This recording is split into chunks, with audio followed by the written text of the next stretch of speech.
426. Mereka berjalan di sepanjang geladak menuju pulau. Di kapal pesiar di sebelah mereka, si Codet juga turun dari geladak bersama sekelompok orang. Tidak ada yang membawa senjata. Di luar Sin City, sebenarnya hanya sedikit tempat di mana senjata diperbolehkan. Pulau ini adalah tempat tinggal bajak laut. Jika membawa terlalu banyak senjata, hal itu malah dapat memicu pertengkaran. Ketika mereka sampai di pantai, kapten kapal pesiar Damar berada di paling depan. Ada banyak orang di pantai, sebagian besar mereka tidak berpakaian rapi, berotot, dan kulit mereka gelap terkena sinar matahari dan hujan untuk waktu yang lama. Yang paling mengejutkan Damar adalah di dada mereka semua bergantung senjata. Kapten berjalan ke depan dan berkomunikasi dengan orang-orang di sana dengan bahasa yang belum pernah didengar Damar sebelumnya. Ada banyak orang di pelabuhan. Damar menghitung, mungkin ada ratusan orang. Melihat bajak laut ini, Lily sedikit takut dan berkata, "Aku lebih baik tidak turun." Damar mengangguk dan berkata, "Baiklah. Kalau begitu kamu kembali saja, tetap di lantai atas, dan ikuti Pugu." Pugu pun tidak ingin turun dan melihat-lihat. Dia tidak terlalu tertarik, dia hanya ingin cepat sampai ke negara O dan menghabisi Dempsey, sehingga dia bisa membalas dendam. Orang-orang di pelabuhan memandangi Dr. Lilia dan yang lainnya yang berdiri di geladak. Penampilan Dr. Lilia, Talia, dan Raisa bisa dibilang yang mengagumkan. Kulit mereka pun tidak sebanding dengan kulit bajak laut yang sering terkena sinar matahari dan hujan.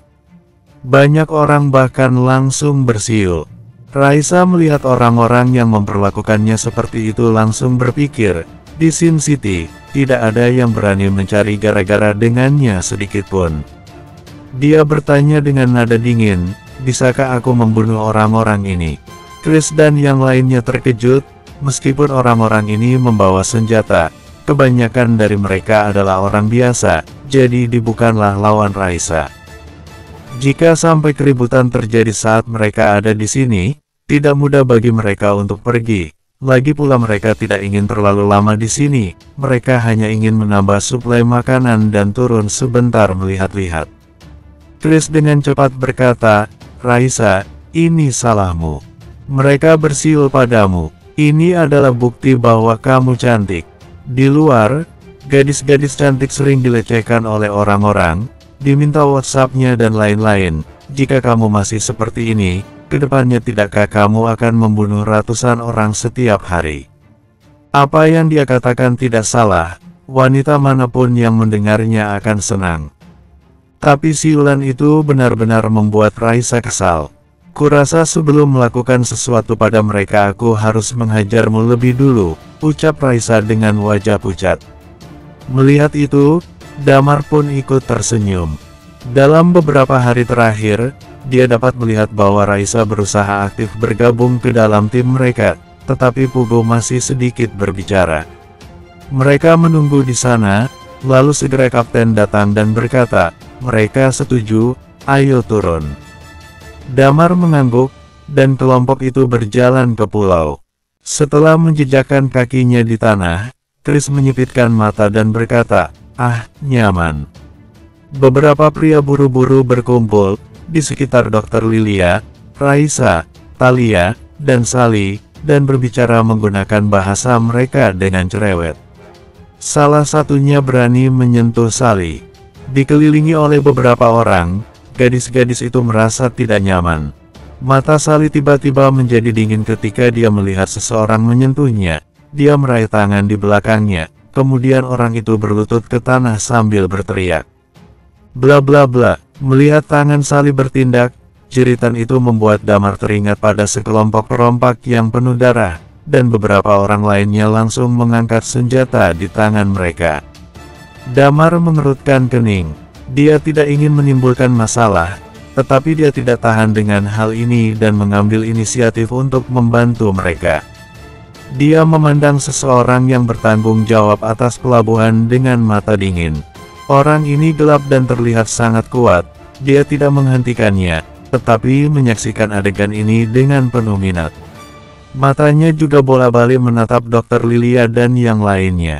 Saat itu, kapten kapal pesiar Damar mengerutkan kening, lalu berjalan ke arah pria itu dan mengatakan sesuatu.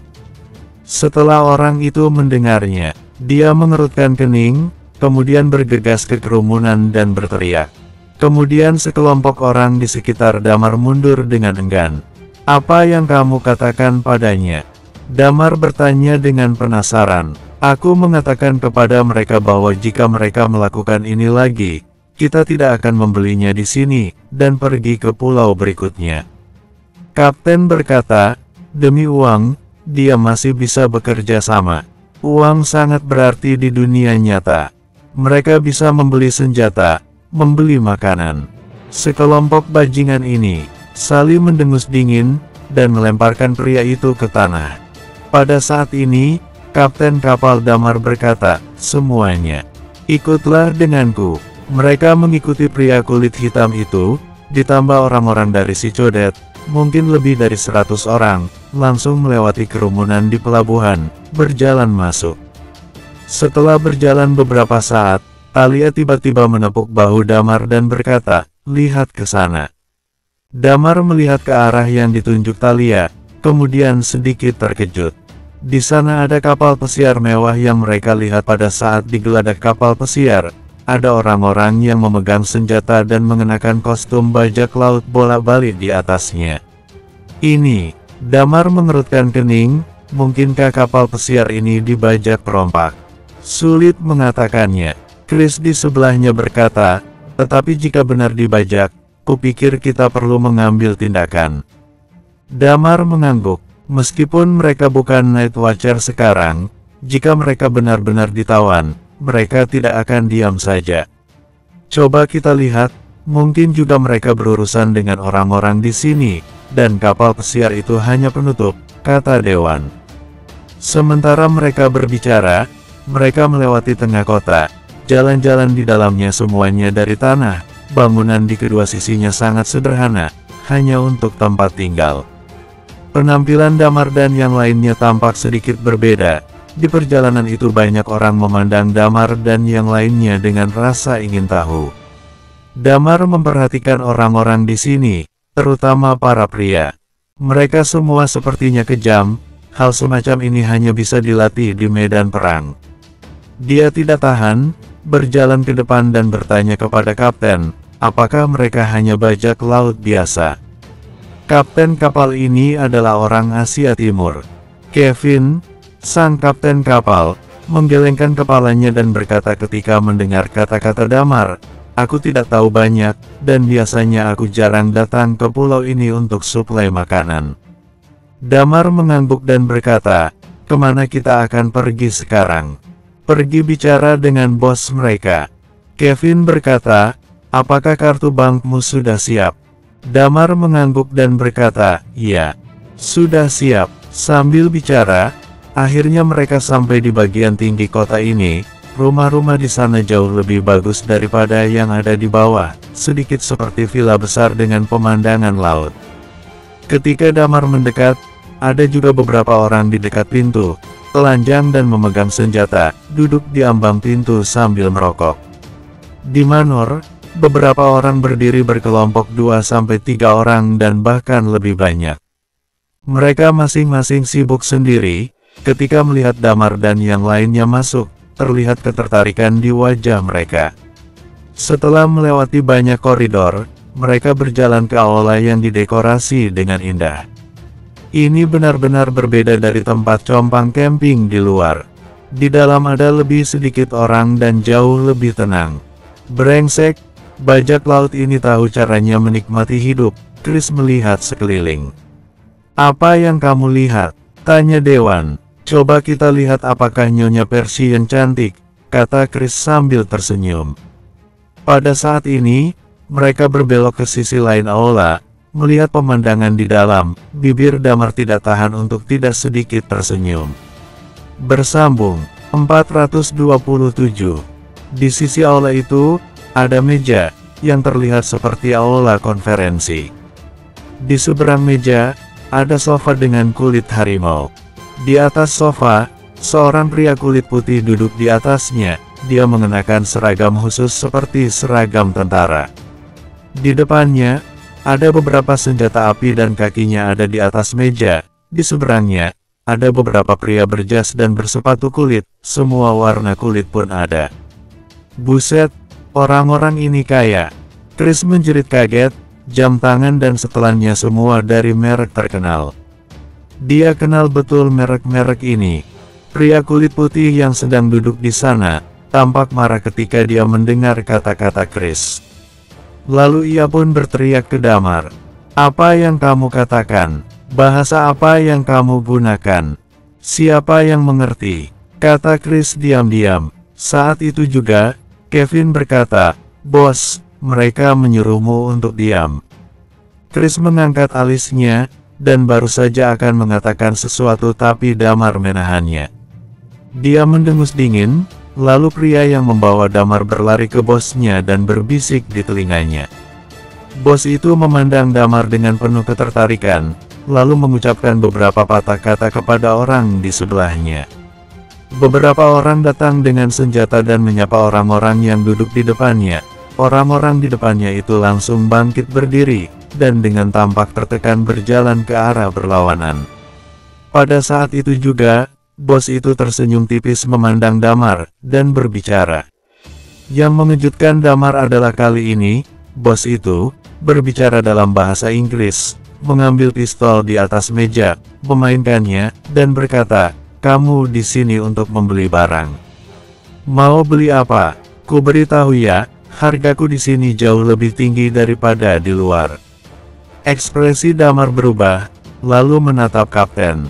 Ekspresi kapten cukup tenang. Dia mengambil buku catatan dan dengan tenang menyerahkannya. Meskipun dia sangat sopan, namun dia pun berasal dari Sin City, dan juga berada di tingkat puncak, jadi dia tidak merasa terlalu rendah diri. Tentu saja, dia tampaknya berusaha agar tidak menimbulkan masalah. Bos mengambil buku catatan itu, melihatnya, dan menyeringai sambil berkata, "Perlu segini banyak." Kemudian dia melemparkan buku itu ke pria berkacamata di sebelahnya. Pria itu mengambil buku catatan itu, dan bos itu berkata, "Kita perlu waktu untuk menghitung harganya." Kevin yang berada di sebelahnya dengan suara kecil berkata, "Berdasarkan harga beli kami sebelumnya, sekitar 7 hari yang lalu, di sini lebih mahal sekitar $500.000. Damar menghela napas. $500.000 setara dengan lebih dari 6 miliar. Dua kapal ini ditambah dengan awak kapal, jumlahnya kurang lebih bisa 3.000 orang, dan jatah makan mereka selama 7 hari itu setara dengan sekitar 1 hari biaya hidup per kapita. Ini sekitar 10 kali lebih tinggi daripada di luar." Mendengar harganya, Damar sedikit mengernyit. Dia tidak kekurangan uang, tetapi dia juga tidak ingin dimanfaatkan. Saat itu, bos mengambil inisiatif untuk memperkenalkan diri dan berkata, "Perkenalkan, kalian bisa memanggilku Vincent, Kapten Vincent. Di laut lepas, aku adalah raja. Silakan duduk." Damar dan yang lainnya pun duduk. Sambil duduk, mata Kapten Vincent tertuju pada tubuh Dr. Lilia dan Talia. "Singkirkan pandangan tidak senonohmu." Chris tidak bisa menahannya, dan berkata dengan suara kecil.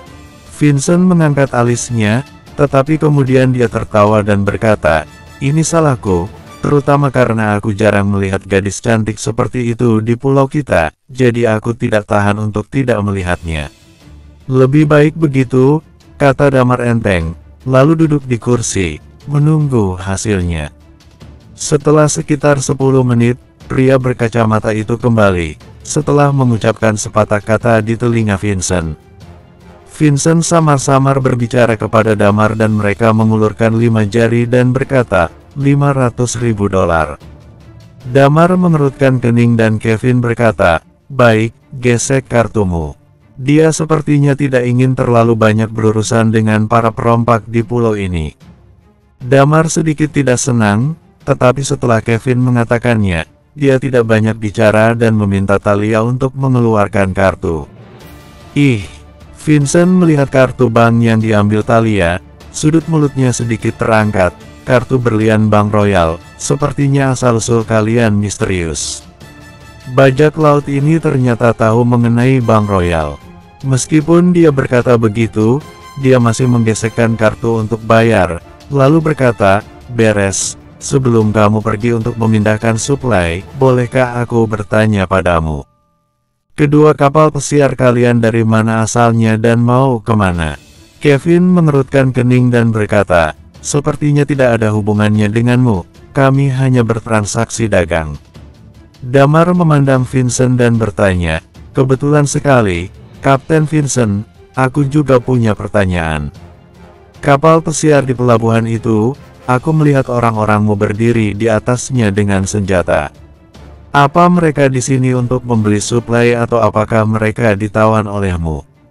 Tidak ada komentar. Kapten Vincent berkata sambil tersenyum, kita di sini hanya untuk berdagang. Damar mengangkat alis. Pada saat ini, Vincent berkata, bahwa mereka ke gudang untuk memindahkan persediaan. Damar tidak banyak bicara, mereka mundur dari pintu. Ketika mereka sampai di pintu, Kevin berkata kepada Damar dan yang lainnya, Pak Damar, kalian dapat berjalan-jalan sebentar, tentu saja, cobalah untuk tidak mencari masalah di sini. Kalau tidak, kita akan terlalu lama berada di sini. Kami membutuhkan sekitar 4 jam.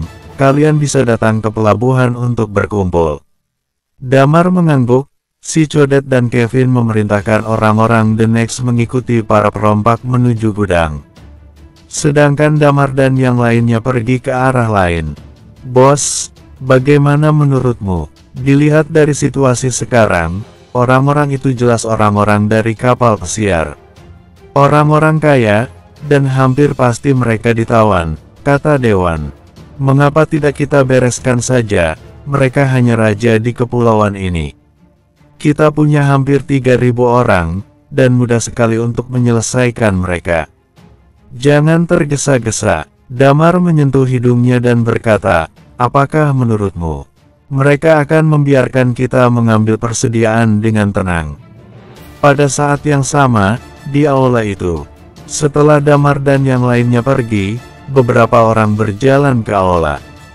Salah satu dari mereka melangkah maju dan berkata, Bos, aku sudah memeriksanya. Dari daftar kapal pesiar besar di seluruh dunia tidak ditemukan kedua kapal pesiar ini.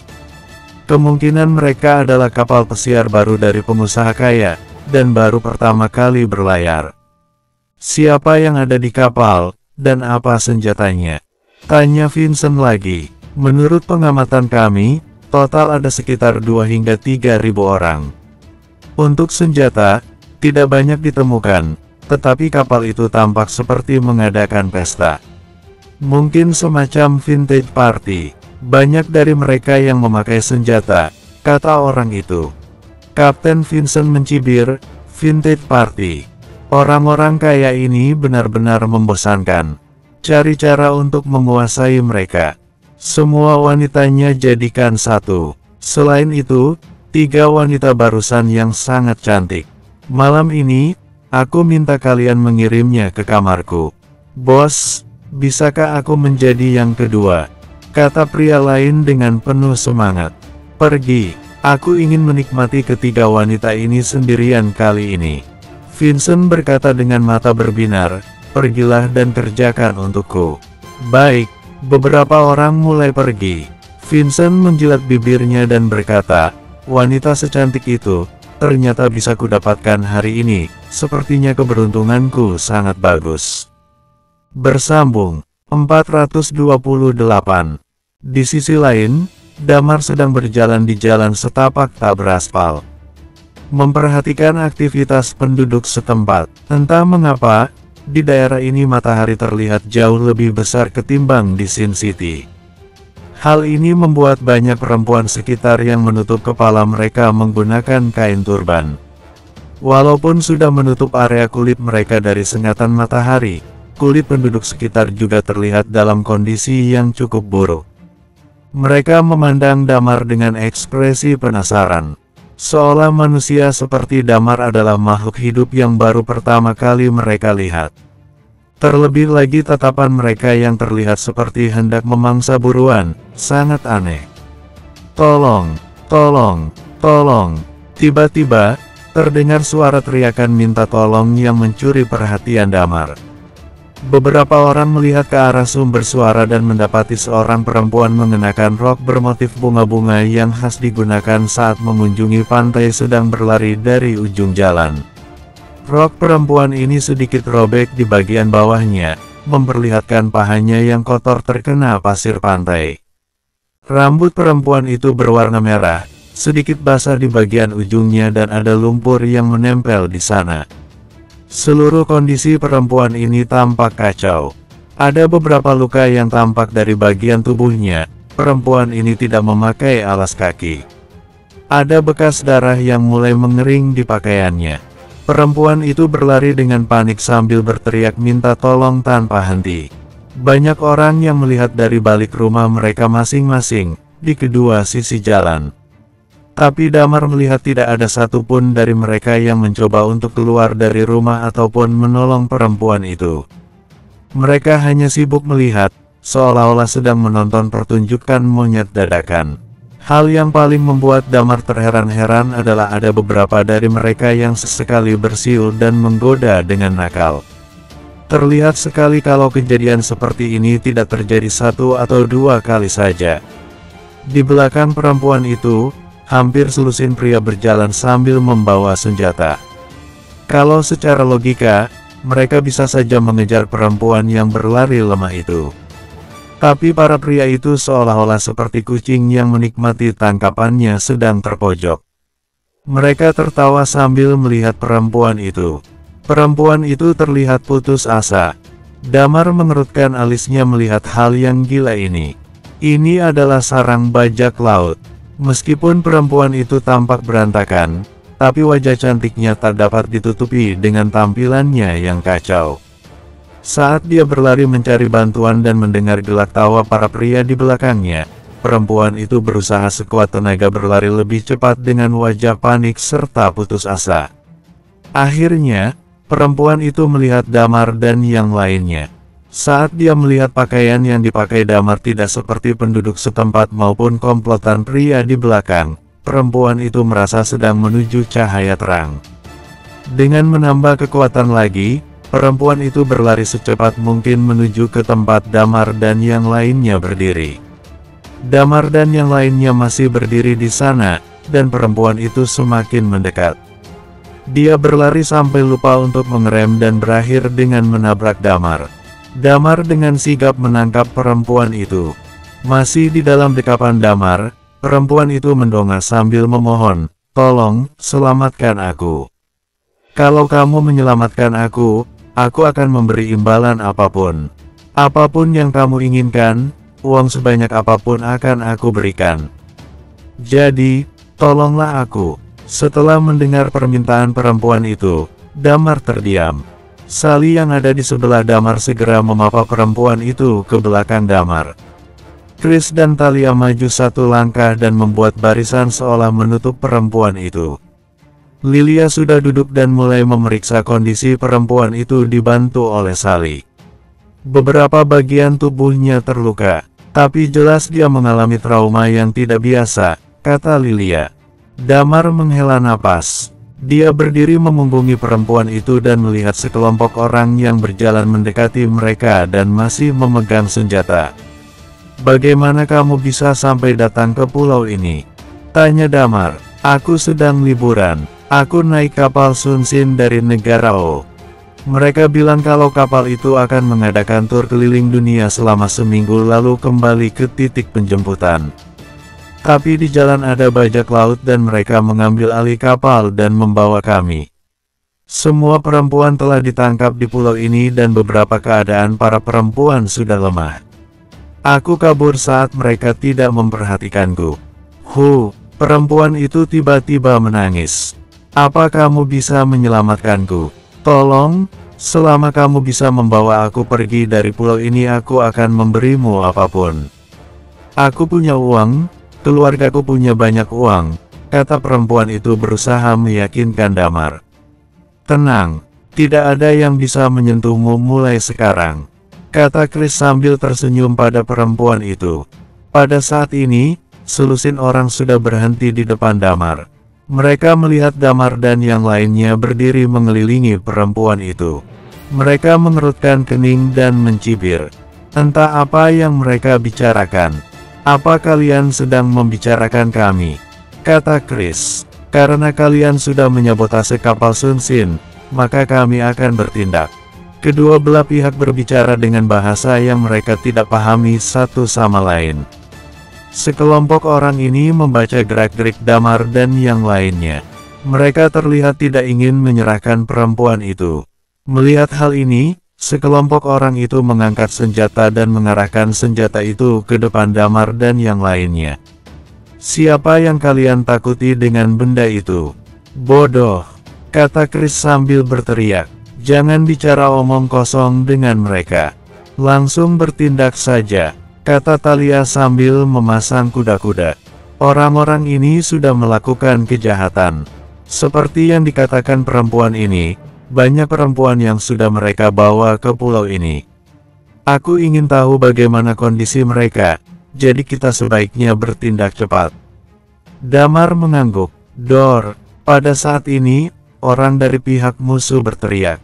Mereka melihat Damar dan yang lainnya tidak takut akan ancaman, terlebih lagi memasang wajah menantang. Mereka menarik pelatuk dan membidik Damar lalu melepaskan peluru. Peluru itu melaju menerjang udara. Pada jarak yang terhitung pendek, peluru itu menuju Damar dalam hitungan detik. Damar melirik dan melihat kilatan peluru yang keluar dari sarangnya. Jari-jari Damar bergerak dengan kecepatan bak petir yang menyambar. Dia berhasil menjepit peluru itu dengan kedua jarinya. Pihak musuh tercengang dan berteriak dengan heboh. Damar melempar peluru itu dan langsung mengenai tangan kanan orang yang memegang pistol. Dia menjerit, berjongkok di tanah sambil memegangi tangannya. Darah dengan cepat jatuh ke sela-sela jarinya. Pihak musuh berteriak seolah sedang memberikan komando. Pada saat ini, penduduk setempat berdiri. Mereka mengambil senjata dari dalam rumah dan keluar dengan tangan memegang senjata milik mereka. Sepertinya kita dalam masalah besar, kata Dewan sambil mengerutkan kening. Pulau ini benar-benar sarang bajak laut. Pada saat yang sama, di pelabuhan, sekelompok orang mulai berkumpul, semuanya membawa senjata di tangan mereka, mungkin banyak ratusan orang. Mereka mulai mengincar dua kapal besar yang hendak berlabuh. Di salah satu kapal yang lebih kecil, dek lantai 5, Ugo sedang duduk di sana dengan Lily. Dengan wajah cemas, Lily bergumam, kenapa mereka belum juga kembali? Ugo melihat ke arah pelabuhan dan tiba-tiba alisnya terangkat. Sepupumu mungkin belum bisa kembali saat ini, tetap bersamaku. Di samping mereka, Seri dan Lina juga sedang menunggu. Seri tiba-tiba tersenyum dan berkata, apa yang akan dilakukan para perompak ini? Apa mereka berencana akan membajak kapal kita? Pada saat yang sama di pantai, di antara para perompak, seseorang bermata satu sedang mengawasi tiga perempuan ini dengan air liur yang hampir menetes. Wah, ada tiga mangsa empuk, kata lelaki itu dengan mata berbinar. Bersambung.